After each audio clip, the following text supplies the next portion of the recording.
राजस्थानी रग रग बसी, यहाँ वीरन को बास। साहित्य निपजे गणो, निपजे जया कपास। या धरती है मन भावनी, हरे गावा रे गावाई कागी। हे हरे गावा रे गावाई कागी। या धरती है रे मन भावनी, हरे गावा रे गावाई कागी। नमस्कार दोस्तों, मैं राम शर्मा कापरेन एक बार फिर आप लोगों के सामने उपस्थित हूँ। जैसा कि अभी आपने सुना और देखा, ये कोई व्यावसायिक गायक या फिर पीढ़ीगत गायक नहीं है, ये एक साहित्यकार है दोस्तों।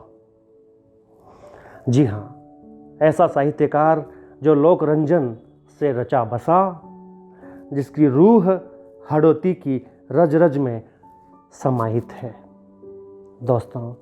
जिसने जब संगीत में अपनी रुचि दिखाई तो परचम लहरा दी, साहित्य में जब कलम उठाई तो एक अलग पैठ बना दी। मैं बात कर रहा हूँ आज के हमारे मेहमान साहित्यकार श्री विश्वामित्र दादी साहब का, जिनके साहित्य में विश्व बंधुत्व की भावना है, साथ में समरसता है। मैं बात कर रहा हूँ उन विश्वामित्र दादी साहब का, जब वे गाते हैं तो लाखों लोग झूम उठते हैं। मैं बात कर रहा हूं ऐसे विश्वामित्र दादी साहब का, जो अपनी लेखनी से समाज में क्रांति ला देते हैं। आज भी जब बैंड बाजे वाले उनके गीत गाते हैं तो लोग शादियों में झूम उठते हैं। मैं बात कर रहा हूं, क्या बात कर रहा हूं, आइए उनसे ही मिलते हैं ना। विश्वामित्र जब बालक थे, धीरे धीरे युवावस्था की तरफ बढ़ते गए, तो किस प्रकार से उनके संगीत और साहित्य दोनों आपके साथ जुड़ते गए, अर्थात आपके जीवन की इन तीनों की त्रिवेणी किस प्रकार से आपके जीवन के आयाम को ऊंचाई तक लेकर गई, ये मैं जानना चाहता हूं। राम जी, आपने अच्छा प्रश्न किया है। यह प्रश्न अभी तक मुझसे किसी ने पूछा भी नहीं था। दरअसल क्या है जी कि फिर मैं दरअसल मेरे दादाजी के बहुत स्नेह लाड दुलार का था। मैं एक ही लड़का था परिवार में, तो उनके लाड दुलार में रहा जी। और उसके बाद में फिर मैं क्या कि मेरा दरअसल जीवन जो है ना, एक त्रिवेणी संगम की तरह चलता रहा। मैं मेरे दादाजी के पास रहा, मैं मेरे ताऊ जी के पास रहा, मैं मेरे पिताजी के पास रहा। तीनों के ही संस्कार मेरे में आए। हमारे पिताजी बड़े मनोरंजक व्यक्ति थे, बहुत हाजिर जवाबी व्यक्तित्व थे। तो फिर मैं दरअसल एक बार बताऊं आपको कि ये कहाँ से ये इतना बड़ा कैसे काम कर सका मैं। लेकिन धीरे धीरे जब मैं वहाँ जाने लगा जयपुर में, तो लोगों से मेरा संपर्क हुआ, म्यूजिक वालों से, संगीत वालों से। मुझे भी अच्छा लगने लगा, हालांकि मेरे पिताजी को अच्छा नहीं लगता था। जब मैं मिडिल क्लास में था वहाँ जयपुर में, तो मैं पूरे डिस्ट्रिक्ट का संगीत का विनर रहा हूँ, जयपुर ज़िले का। मतलब मैं फर्स्ट आया था टॉप पर में। शिक्षा विभाग की जो बच्चों के जो कंपटीशन होते हैं उसकी बात बता रहा हूँ। तो हमारे पिताजी को दरअसल ये पसंद नहीं था। वो ये क्या गाना बजाना है यार, तो वो पढ़ता लिखता है, कुछ क्या करता है। तो अब हमारे तो शौक़ था, तो फिर हम दब जाते थे। पिताजी का हमारे पिताजी का थोड़ा स्वभाव भी बड़ा उग्र था। वो स्वतंत्रता संग्राम सेनानी थे, तो युद्ध लड़ाया, तो वो सारी लड़ाइयों का हमारे ऊपर निकालते थे। तो वो मैंने कहा अब क्या करें, अब बाल मन। तो अब मुझे आ गया, तो मैं कई बार जब मैं फर्स्ट का वो सर्टिफिकेट लेके गया ना संगीत स्कूल का, म्यूजिक का, तो म्यूजिक का जो मैं प्रथम आया, तो उसने जिला शिक्षा अधिकारी ने मुझे दिया था वो। तो मैंने पिताजी को शौक में बता दिया, तो वो मेरे से नाराज़ होकर मेरे सामने फाड़ दिया उन्होंने उसको। बोले क्या है क्या ये कोई पढ़ता लिखते गाने बजाने का धंधा करता है। तो कुल मिला उनको पसंद नहीं था। तो अब वो बाल बनते, लेकिन अब क्या है, संस्कार तो थे इसी, कुछ योग प्रभु की कृपा थी जो इसी लाइन में लगाना था। खैर हमारे घर वाले कहते थे यार आयुर्वेद सीख, ज्योतिष सीख, अपने घर का खानदान का सीख। लेकिन तो वहाँ मेरा एक ग्रुप हुआ, तो वहाँ मैंने करना शुरू किया। तो म्यूज़िक की लाइन तो मेरी धीरे धीरे वहाँ बनती रही। मैं पिताजी से छुप छुपा के चल जाता था, और मैं कभी कभी जैसे रजाई, सर्दी में रजाई पलंग पे सुला करके, खाली रजाई को तकिया लगा करके, मेरे पिताजी आते थे, सोचते थे यार सो रहा है छोरा, और मैं बक के निकल जाता था और रात भर गा बजा के वहाँ पे 4 बजे आके सो जाता था। तो हम यहाँ से आपकी यात्रा को आगे की तरफ ले चलते हैं। जब आप मंच पर छा रहे थे, राजस्थान ही नहीं अन्य प्रांतों में जा रहे थे, तो ऐसी स्थितियों में आप किताबों की तरफ भी कब आ पाए, कब आपका साहित्य प्रकाशन हुआ? मेरी पहली पुस्तक, मतलब की जो किताब थी वो थी बोलिया अणबोलिया गीत। ये मेरी किताब है, बोलिया अणबोलिया गीत, पहली पुस्तक। इसमें मैंने मंच के गीत भी लिए और कुछ गीत ऐसे थे जो मैंने मंच पे नहीं सुनाए थे, वो भी। आपके जीवन का जो तीसरा अंग है वो है रंगमंच, वो है मंच।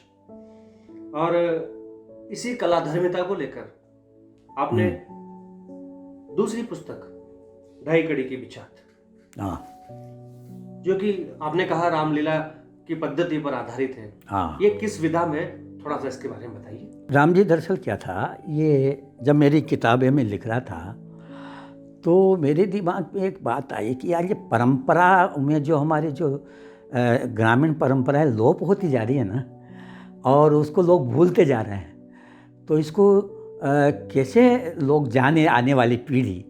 तो ये सोच करके मेरे गांव में एक 150 साल से ढाई कड़ी की कंपोजिशन पे, उसके विधा पे, संगीत विधा पे रामलीला हमारे यहाँ होती है, और उसका मैं भागीदारी भी था। मतलब मैं उसमें जुड़ा हुआ था बचपन से ही लेके, हमारा परिवार भी था।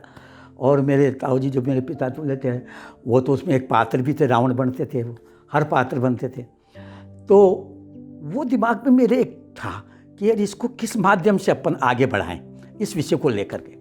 तो एक दिन मेरे बेटे बेटे आया कि चलो अपन एक इस रामलीला के इस मैटर को लेकर के, तो मैंने उसमें विषय, उसको विषय बना करके ढाई कड़ी की बिछाट के नाम से ये मैंने अपना एक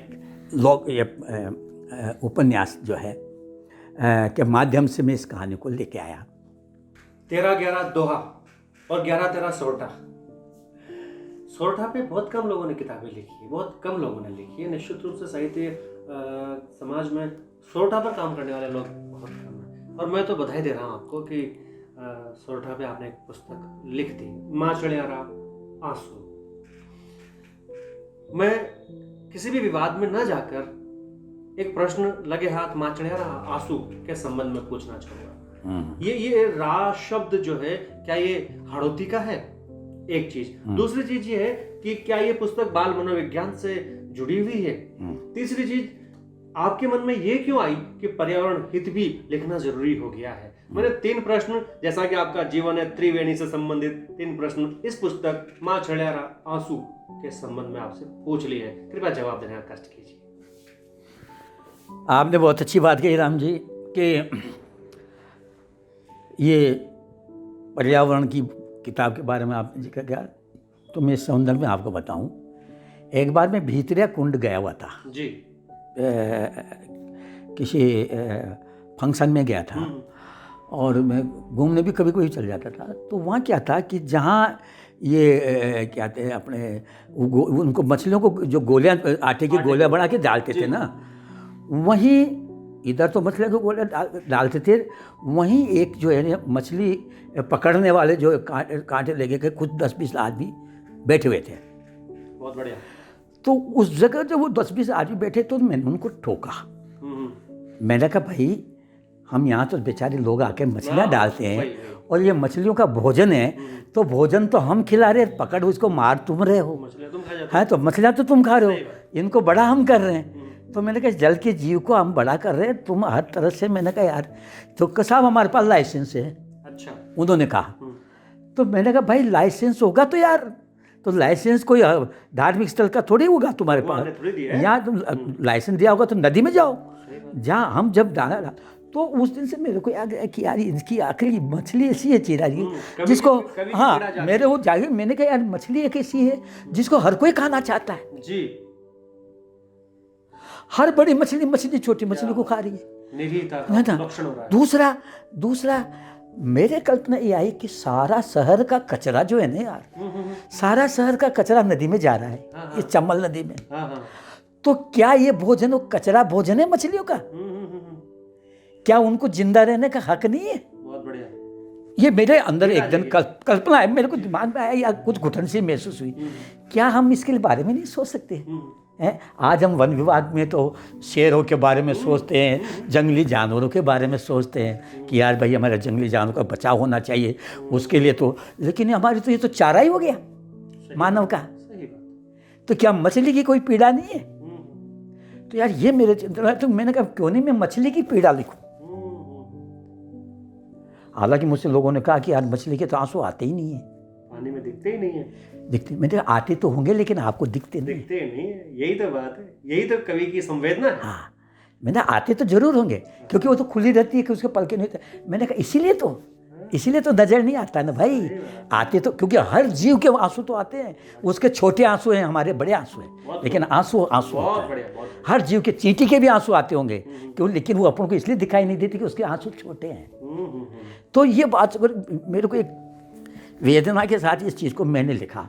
तो मैंने कहा यार क्या हमारा शहर का मनुष्य का कोई दायित्व नहीं है उसकी पीड़ा को समझने के लिए? तो मैंने फिर ये माचड़ी रा आंसू लिखा। रा शब्द मैंने जानबूझ के डाला था। जी सर। आपने कहा ना रा क्यों डाला? क्योंकि अपन हाड़ोती में बोलते तो माछड़ी का आंसू बोलते हाँ, हैं, यही मेरे जहन में चल का था। लेकिन मैंने इसको एक क्षेत्रीय भाषा के रूप में नहीं सोचा कि यार ये किताब हाड़ोती की रह ये राजस्थानी है, मूल ये राजस्थानी, मेरा विचार था मैं राजस्थान तक इसको ले जाना चाहता हूँ। बढ़िया अप्रोच है। तो मैंने सोच के माछड़िया रा आंसू। माछड़ियारा आंसू के बाद, जैसा कि मैं आपके बारे में जानता हूँ, आपकी कलम थकती तो है नहीं, लगातार लिख रहे हैं आप। अब क्या चल रहा है? आपकी लेखनी नए स्वरूप में किस प्रकार से हम पाठकों के तौर पर, हम साहित्यकारों के सामने आने वाली है? मेरा जैसा आलसी अच्छा। जो 10 बार कहे तुम्हें एक कदम चलने वाला आदमी। अच्छा। तो मैं आपकी जानकारी में दे दूँ अब आगे के लिए। मेरे एक तो मेरा संस्मरण आ रहा है जो छप रहा है बोधी में, मेरे 40 साल की कविता की यात्रा के अनुभव, जिसका नाम मैंने रखा है मंच का मिजाज। हिंदी आ रही है वो मेरी। और एक मेरा उपन्यास नया है जो इसके क्या नाम से ऐतिहासिक है, पृष्ठभूमि पे वो इसके पौराणिक कथा पे वो उपन्यास है, वेदवती। एक उपन्यास और है राजस्थानी में जो काम चल रहा है, उसमें भी आधा काम है। एक मेरा उपन्यास के समीक्षात्मक एक किताब जो मेरी आधी हो गई है वो भी चल रही है। शायद इस साल में 2-3 किताबें मेरी आ सकती है। तो ये चल रहा है, पता नहीं ईश्वर क्या कराता है। चलिए हमारी बात आज हम यहीं विराम करते हैं, लेकिन जाते जाते हमारा मन थोड़ा सा और पुलकित हो जाए। 2 लाइनें आपके किसी भी गीत की जो जनमानस का गीत बना हुआ है, कोई भी गीत जो आपकी इच्छा का हो, वो गुनगुना दीजिए ताकि हमारा साक्षात्कार अच्छे पलों में संपन्न हो जाए। मेरा एक गीत था जी। कोशिश करता हूँ, किताब का ही था दरअसल, मैंने मंचों पे तो उसको नहीं सुनाया। जी, जी।